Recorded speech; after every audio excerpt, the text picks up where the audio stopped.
안녕하십니까. 오늘의 말씀을 시작하겠습니다.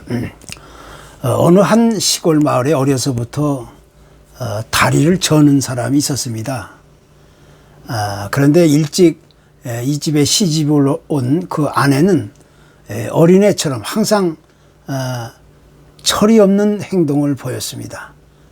남편이 어려서부터 다리가 불편하다는 점을 잘 알고 있음에도 불구하고 그녀는 항상 남편을 우습게 여기면서 절름발이라고 그렇게 놀려대곤 했습니다.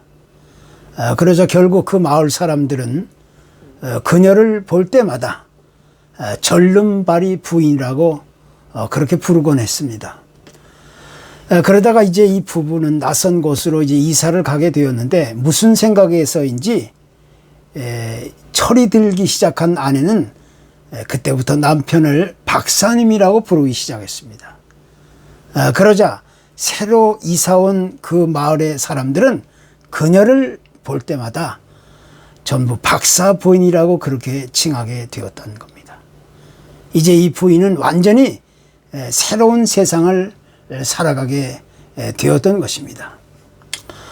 우리가 흔히 하는 말 중에 내가 누군 줄 아느냐, 이제 이런 말을 들을 때가 있습니다.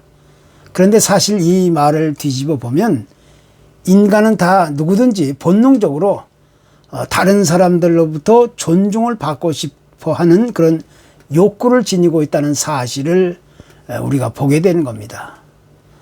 쉽게 이야기해서 우리 인간의 욕구는 본능적으로 생리적인 욕구와 또 안전의 욕구, 사회적인 욕구, 자아현실의 욕구, 또 거기에 하나 더 한다면 이 존경의 욕구가 있기 마련입니다.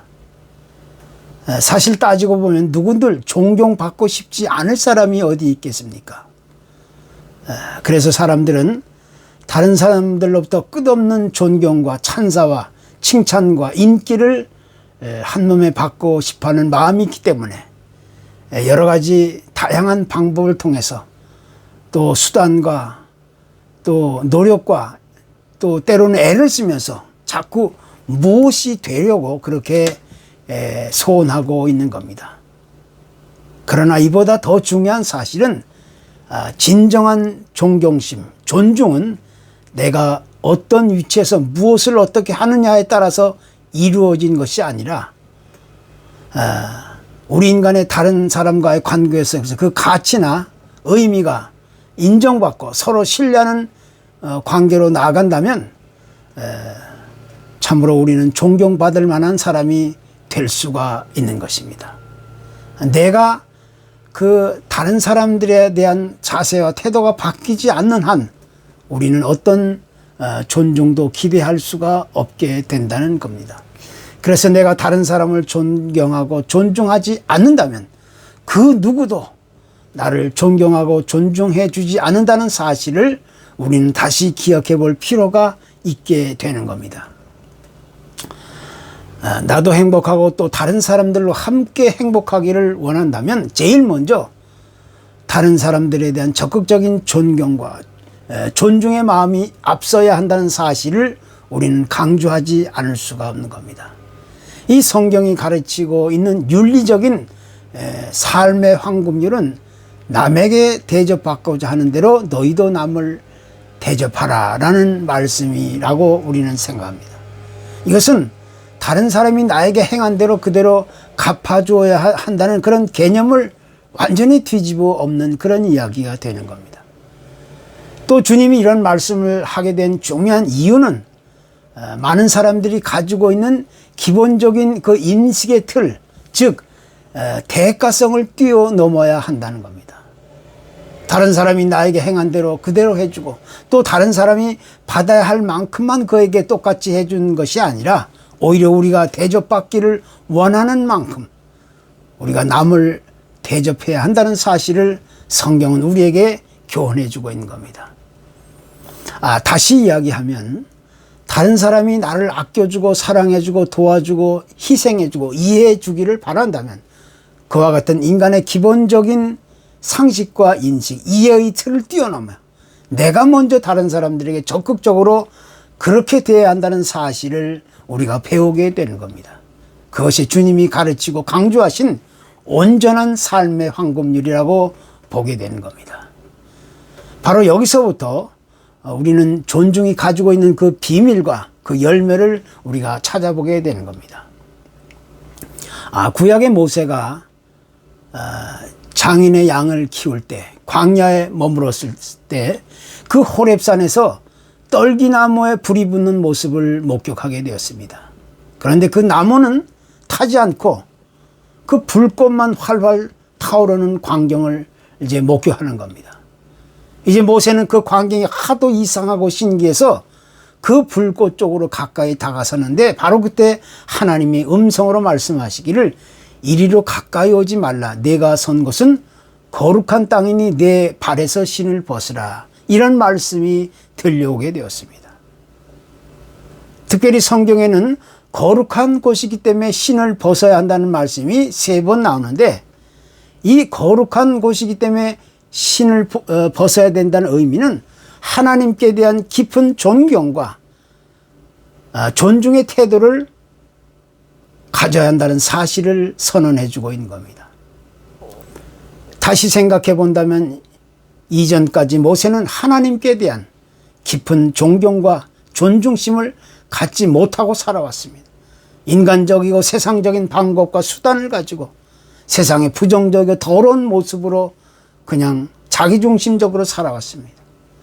하나님께 대해 알고는 있다고 하지만 마음 깊은 곳에서부터 하나님을 모시고 살아오지를 못했던 겁니다. 그래서 그렇게 더럽고 추한 모습, 부끄러운 모습으로는 하나님 앞에 나올 수가 없었던 겁니다. 신을 벗어야 하는 이유가 바로 여기에 있는 겁니다. 그가 하나님을 대하기에 앞서서 먼저 하나님 앞에서 깊은 존경심과 존중하는 마음의 태도가 있어야 한다는 그런 필요성을 강조하고 있는 겁니다.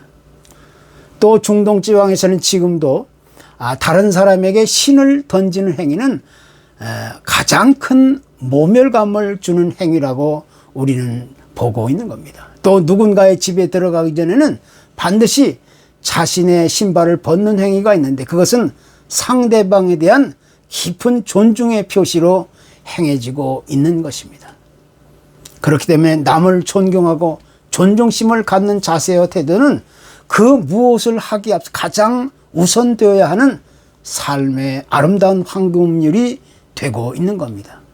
그리고 존중은 누구에게나 아름다운 열매를 가져오게 하는 삶의 요소가 된다는 것입니다. 이제 주님께서 제자들 앞에서 하신 말씀 가운데는 내가 너희를 사랑하는 것 같이 너희도 서로 사랑하라. 이런 말씀을 3번씩이나 반복하신 것을 우리는 알고 있습니다. 뿐만 아니라 내 이웃을 내 자신같이 내 몸과 같이 사랑하라. 또 거기서 더 나아가 내 원수를 사랑하라. 이런 말씀을 하셨는데 사실 이런 말씀들은 일반적인 평범한 사람으로서는 어느 누구라도 쉽게 그 말씀대로 살아가기가 어려운 그런 실정에 놓여 있는 겁니다. 왜냐하면 이 세상은 그만큼 누구나 다 자기 중심주의로 살았지 이기주의적인 그런 모습을 가지고 살아가고 있기 때문입니다. 남을 먼저 생각하고 남을 먼저 배려하고 남을 위하는 마음을 갖는다는 것은 나에게 아무런 유익을 가져다 주지 못한다는 생각을 하고 있는 겁니다.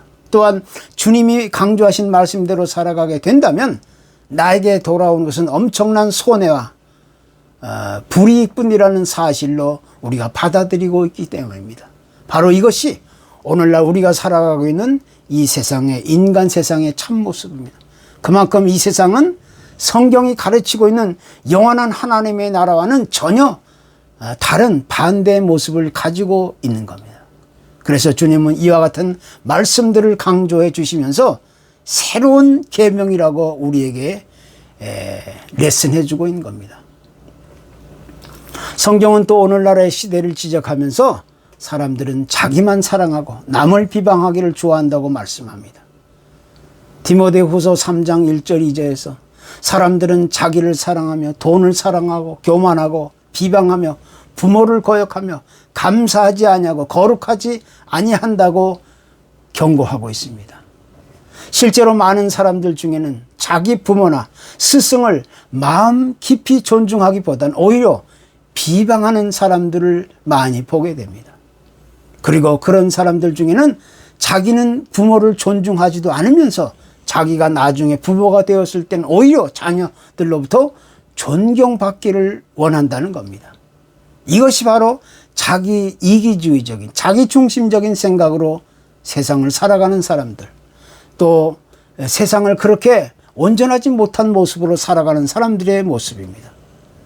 그래서 그런 사람들은 어떤 선택과 판단과 결정을 내리기 위해서는 제일 먼저 자기 자신을 생각하고 자기에게 돌아올 유익만을 계산해 보는 겁니다.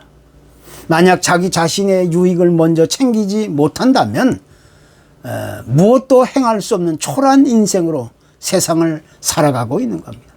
그렇기 때문에 우리가 다른 사람들로부터 존경을 받기를 원한다면 제일 먼저 내가 타인을 존중할 줄 아는 그런 사람으로 변하고 바뀌어야 된다는 사실을 오늘 성경은 우리들에게 가르쳐주고 있습니다. 이 존중이 가져오게 되는 아름다운 삶의 비밀과 그 열매가 무엇인지를 우리는 다시 한번 새겨드려야 할 필요가 있는 겁니다. 여기서 존중한다는 말은 귀중하게 여기고 그 진가를 인정한다는 의미입니다.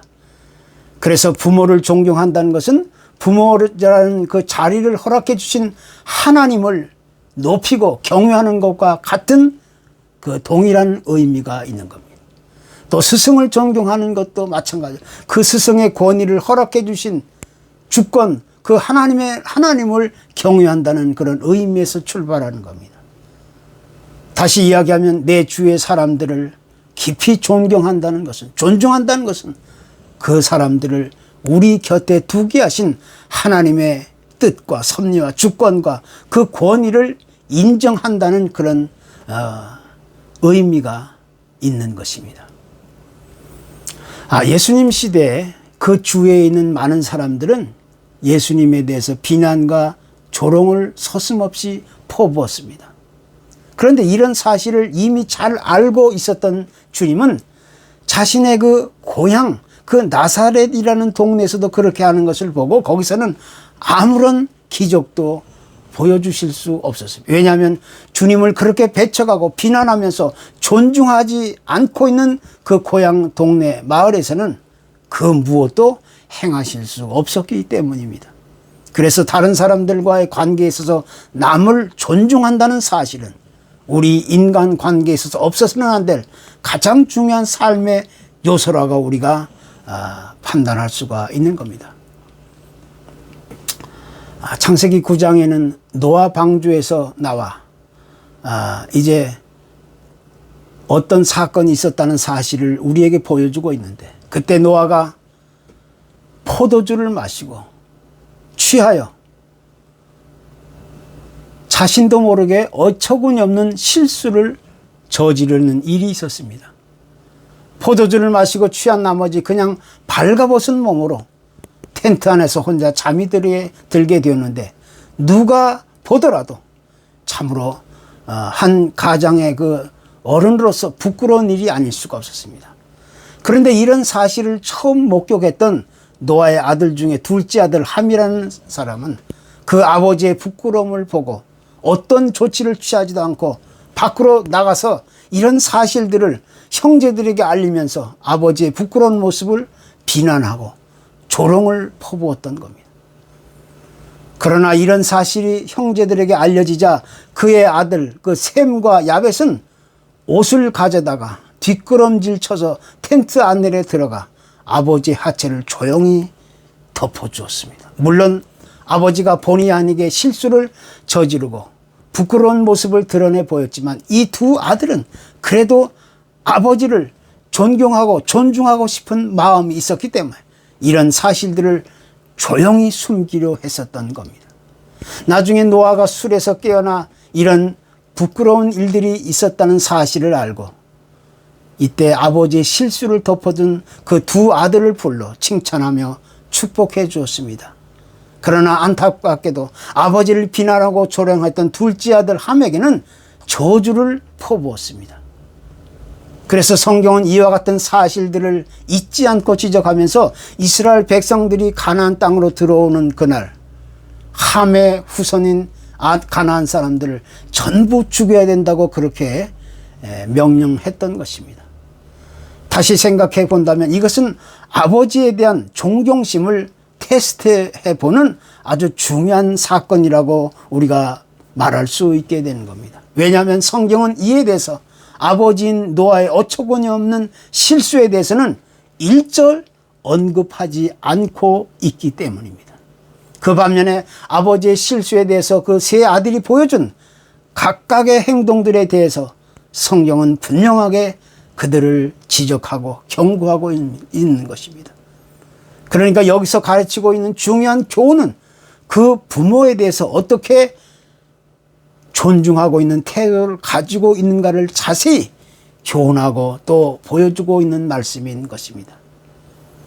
한마디로 이야기해서 내가 존중받기 위해서는 다른 사람들을 내가 먼저 존중해야 한다는 사실을 성경은 아주 분명하게 가르치고 선언하고 있는 겁니다. 이것은 쉽게 이해하거나 받아들일 수 없고 또 실행하기에는 많은 문제가 있을지라도 우리는 이와 같은 사실들을 마음 깊이 새기고 받아들이고 믿음으로 순종해야 할 것을 우리가 배우게 되는 겁니다. 이것이 곧 존중이 가져오는 아름다운 삶의 비밀이고 또 그 열매라고 우리는 고백할 수가 있는 것입니다. 감사합니다.